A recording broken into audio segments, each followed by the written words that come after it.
Hi, Alpha 7 friends. I'm finally out of YouTube jail. Can you believe it? I knew they were going to do that to me. I'm really sorry. Somebody asked me if I was done with this book, and I was like, no, silly. I'm in YouTube jail. So we'll go into the rest of this chapter because we were on the chapter with education, more education doublespeak.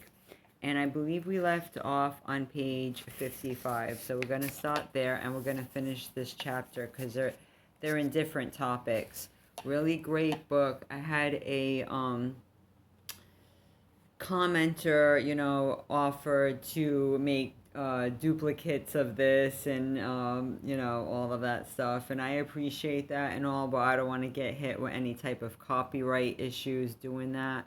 So, you can always refer to my channel to watch this, if you don't have the book.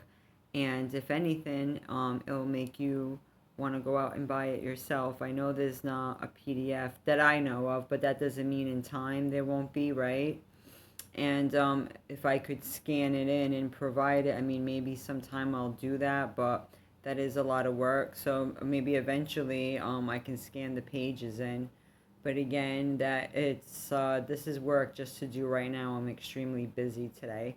So on page 55, let's hit it, guys, right? Because I don't know how much time this thing will let me record. I hope you guys are all doing well. I missed you all. I was put in YouTube jail because of talking about holistic medicine and exposing the shots. Shots. Yep. Can't talk about that up in here. So, right here, we'll start where we left off. As part of its proposal for a Title III grant from the federal government, a community college in Washington stated this as one of its major goals: to organize a comprehensive process of assessment, teaching, strategies, learning support, and intervention which effectively promotes student success in acquiring skills and knowledge leading to satisfactory and productive lives. Of course, they would never have gotten their grant if they have written something like, we're going to teach these kids so they learn what they need to know to get along in life, right? If they just said that, right? Which is what it is, right? But this whole system got you all tongue-tied, got us all talking like this, right? It's retarded. Try filling out government forms. Oh, you want to fall off your chair. Education doublespeak, especially among academics who want to impress everyone with how intelligent they are, has been around for a long time. Evan W.S. Gilbert of Gilbert and Sullivan fame commented on it. As you can see in these lyrics he wrote in 1881 for a song in the opera Patience. If you're anxious for to shine in the high aesthetic line, as a male of culture rare, you must get up all the germs of the transcendental terms and plant them everywhere. You must lie upon the daisies and discourse in novel phrases of your complicated state of mind. The meaning doesn't matter if it's only idle chatter of a transcendental kind. And everyone will say, as you walk your mystic way, if this young man express himself in terms too deep for me, why, what a singular deep young man this deep young man must be. A glance at most academic journals would leave readers overwhelmed by academic doublespeak and nodding their heads in agreement, I'm sure, with Gilbert's lines. But this is to be expected, says Professor Scott Armstrong of the Wharton School of Business.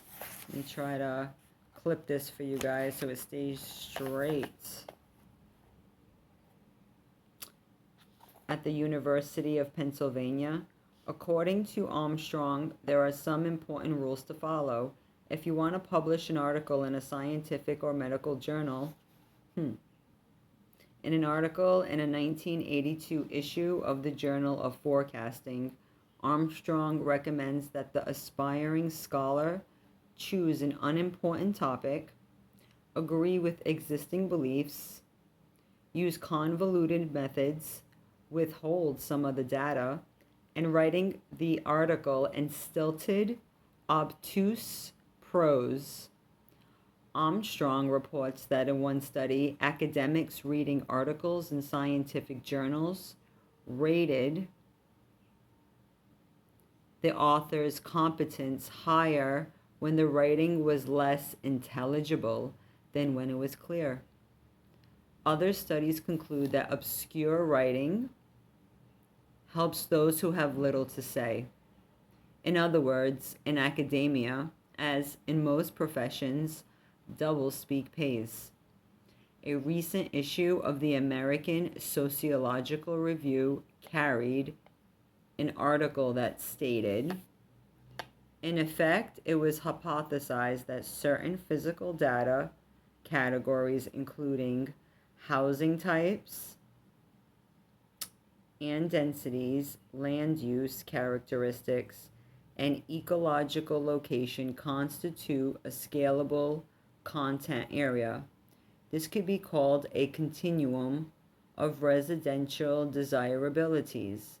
Likewise, it was hypothesized that several social strata categories describing the same census tracts and referring generally to the social stratification system of the city would also be scalable.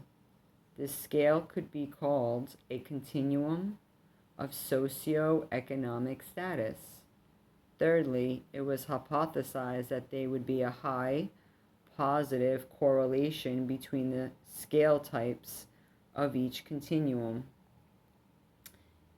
In other words, rich people live in big houses in nice neighborhoods. Not to be outdone by the sociologists, the prestigious journal PMLA, for publication of the Modern Language Association, a major organization of scholars of English and foreign languages and literature, published an article in its October 1981 issue that contained this gem. We have now come to see, however, that the partitioning of art and history derives from a false dichotomy. Historical awareness is a construing of records already encoded, which can only be interpreted according to a historical poetics. And active ideologies are the stuff of history which must be comprehended by linguistic and dramatic or dramatistic analysis. All cultural phenomena are artifacts, at once real and active. This binocular perspective enables us to restore enacted courtesy as lived, to the realm of poetic performance, and to consider anew what such a way of living would have been like. The entire article and most of the issue was written in similar prose, as is every issue of the journal. A 1972 issue of the Antioch Review carried a review that contained such typical scholarly prose as this. Monod is constrained to use the word teleonomy,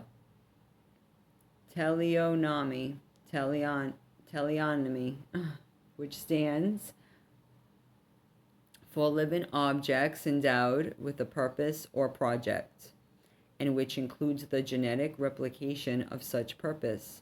Yet in no way is this to be confused with teleology a la Aristotle, or with final causation, and certainly not with animism, which is the projection of organic telonomy into the universe itself.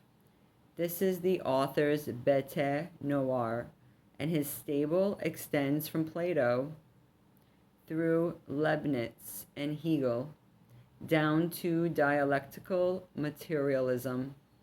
After reading these examples of scholarly prose, we can better understand the germs of the transcendental terms Gilbert was writing about over 100 years ago. As we have seen, scholarly prose hasn't changed much since then.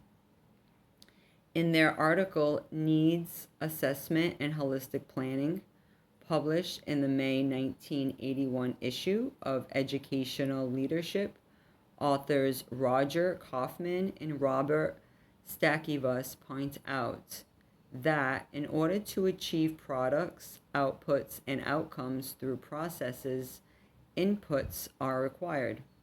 An article titled The Collection of Data about the Nature and Degree of Curriculum Implementation, published in the January 1985 issue of the CCSEDC Quarterly, states that that's page 57, so we're on page 58, y'all.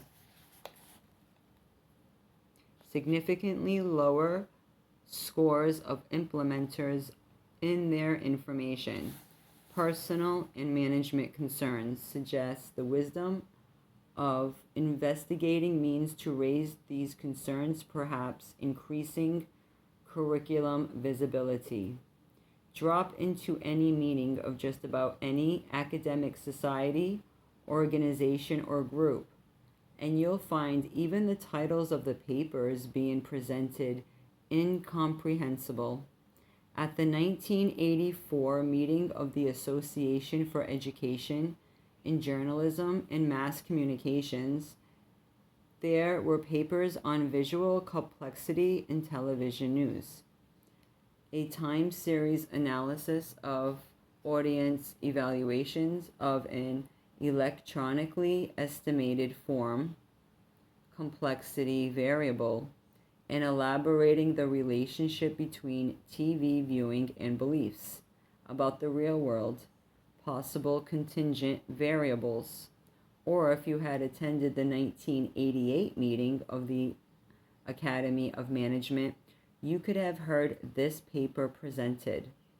Enter and Die, Effects of Incumbents, Waiting Periods on the Duration of Industry Entrance Participation in 5 Subfields of the Medical Diagnostic Imaging Industry, 1959 to 1986. At the annual meeting of the Mid-South Educational Research Association in 1985, a paper on reading comprehension among Navy recruits included this sentence: "This inferential analysis on high school graduation status indicates that higher percentages of high school graduates are included among the recruits during and immediately following the periods of enlistment restrictions to primary high school graduates."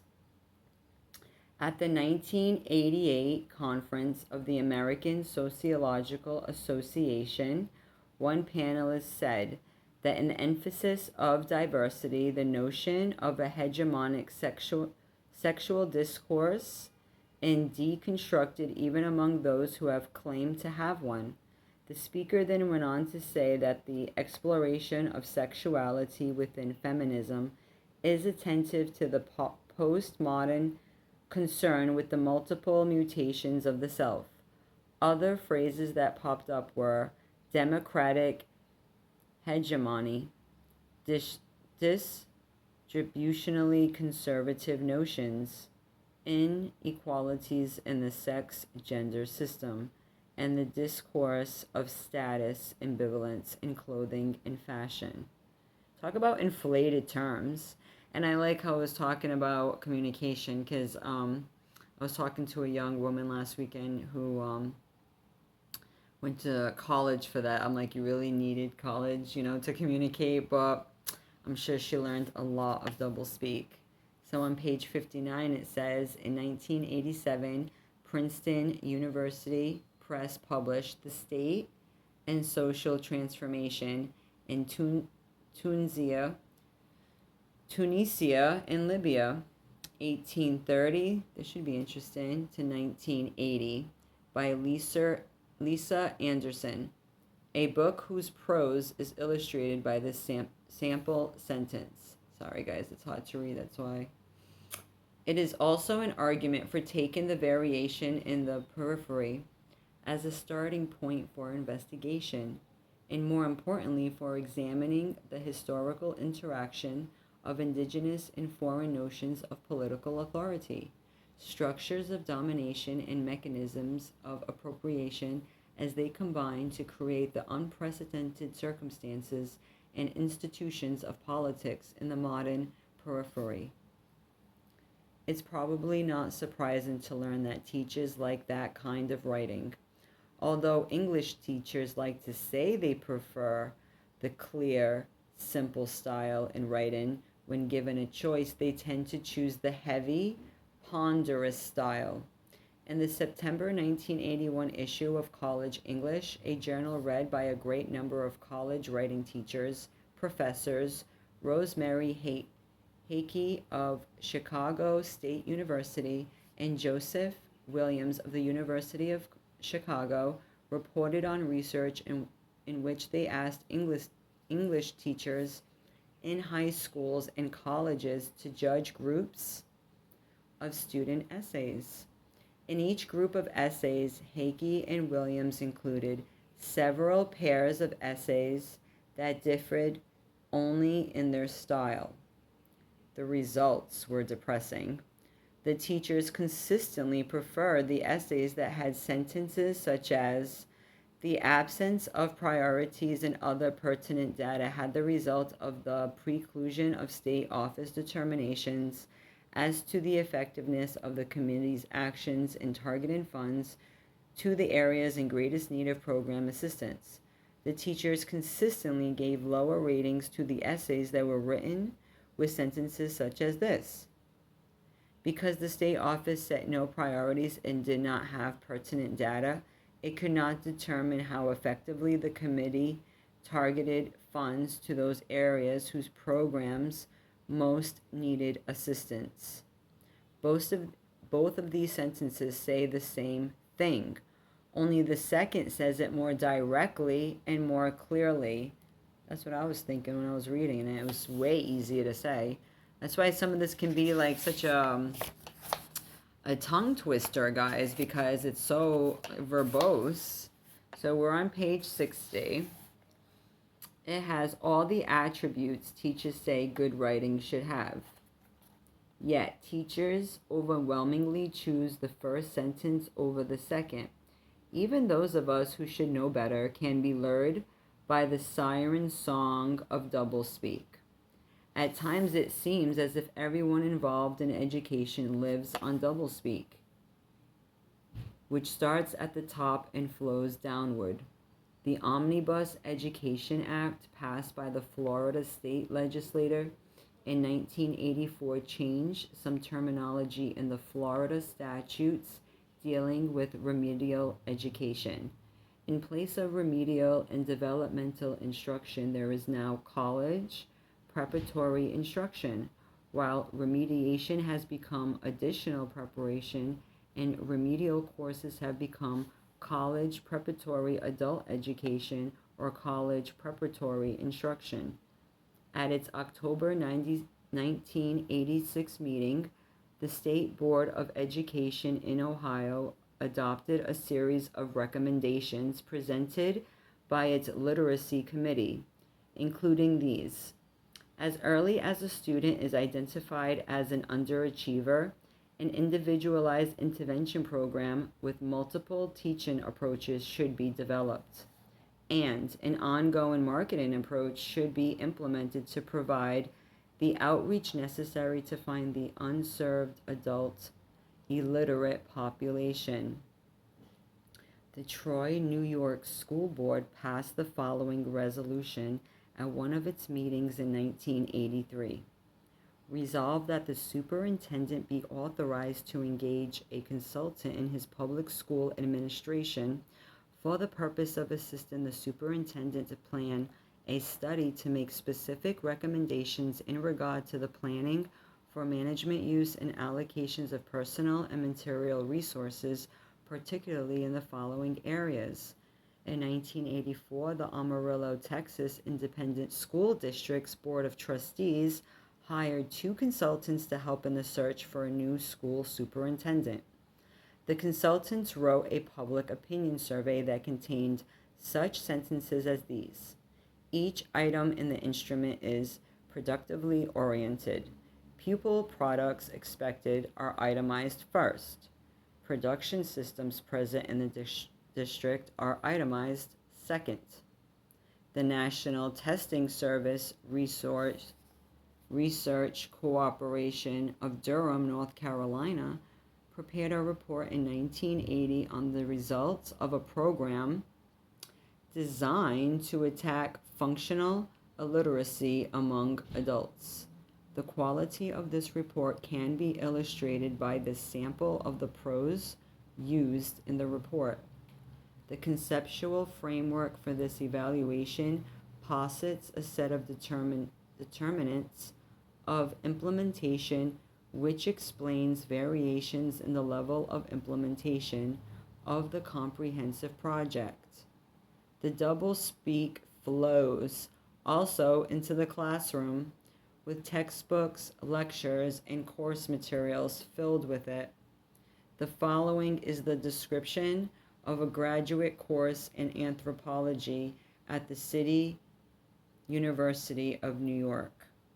As macro processual interpretations come increasingly to seem to historians to falsify the complex multi-direction abilities of local level phenomenon, and as community-based ethnographies, some increasingly in anthropology to be situated within these same macro processes, the framework for a synthesis between anthropology and history that has been building over the past 20 years and that has achieved some substantial success is starting to come apart and is doing so in many ways that cannot be remedied by a return to earlier, more particularistic concerns. I know, then you send your children to school, right? Then they come home and they're talking out of their ass. You're like, you don't make any damn sense.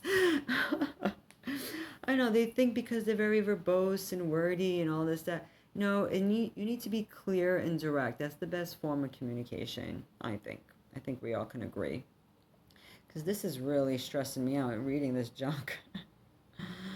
Potsdam College of the State University of New York offers a course called Clinical Techniques in the Human Services, which is described as focusing on theory and issues regarding clinical practice with major processes in human services, including in contingency management, supportive therapy, assertiveness, training, systematic desensitization, and cognitive reconstructuring. I feel like I'm getting cognitive reconstructuring in this junk.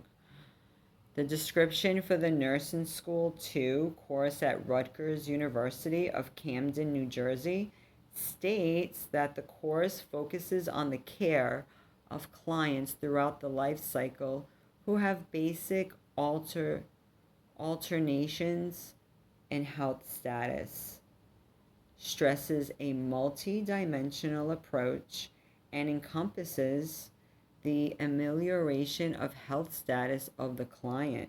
Sounds so fancy. Is that why they command all the thousands? I mean, really, if they just said we're there to just make sure they are restored back to health, that's too simple for them, right? But that's really the goal you're trying to get, right?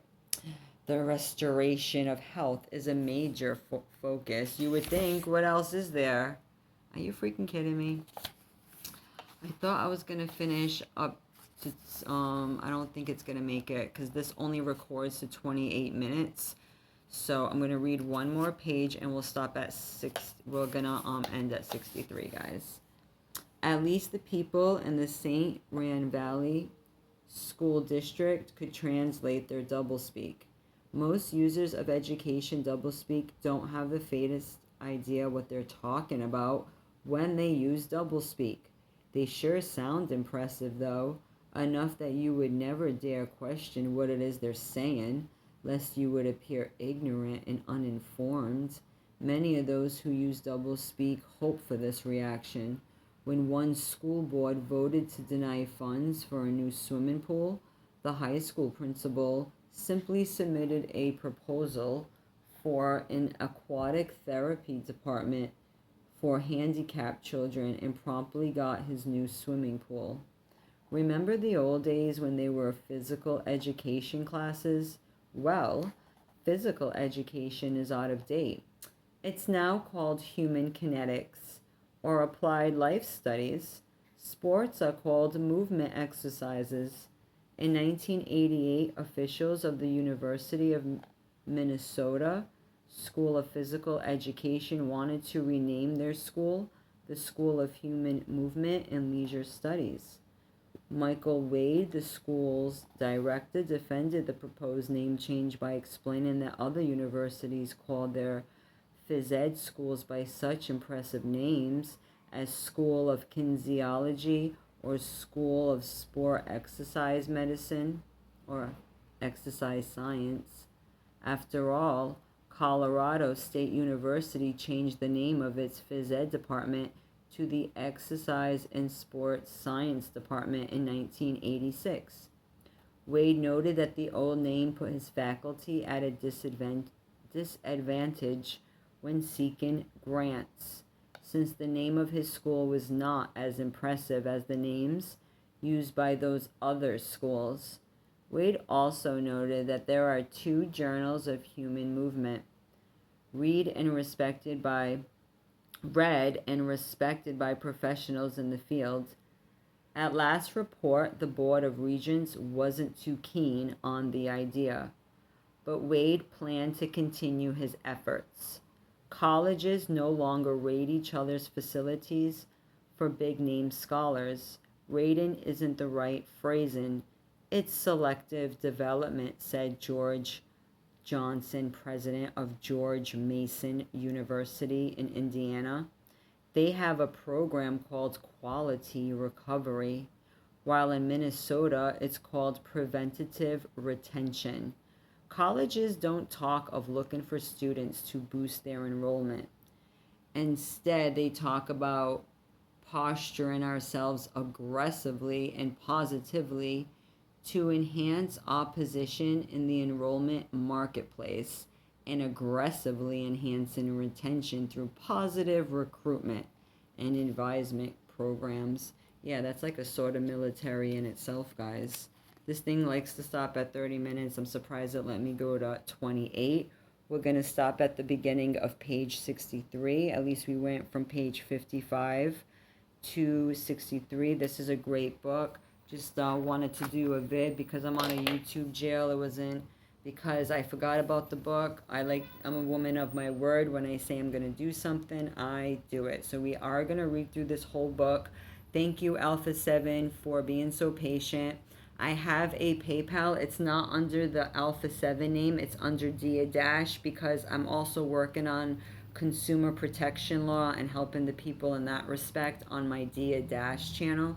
So I'll put a link to the diadash channel below and a PayPal link. If you appreciate this work, this is my public service. I'm always allocating funds to help the homeless and people that are struggling in my area and anywhere that I come about. And not everybody can afford these books, and when I can, if I can scan them in and make copies like that, that's fine. I just, I don't want any publishing issues also. And it's only $19.95, and if it's something that you like and, not getting sponsored by any company doing this type of stuff, this is just my own personal library that I have. And this day and age, if you ever watched the George Orwell movie, 1984, the doublespeak is there. And that is what's happening today. People use really fancy terms, and that's how we get played in society. That's how you get played in the court system, all of that stuff. They're doing all of that. It sounds like English, but it's gobbledygook. It's like some inflated language to make you think that they're smarter than you. And you know what? If you don't understand something, understand a word or whatever type of bullshit they're saying, ask them to elaborate. Look in the dictionary. Tell them to qualify the word that they're using on you, okay? No more double speak up in here. If you appreciate this service, please leave a small tip. I'll put my PayPal. I love you guys. I'll keep the videos coming. Thank you for watching. If you're new, I like doing videos like this. I have other channels in case, my law stuff is not for you, but I'll put that link to diadash below. Have a great day, guys, and I'll talk to you real soon.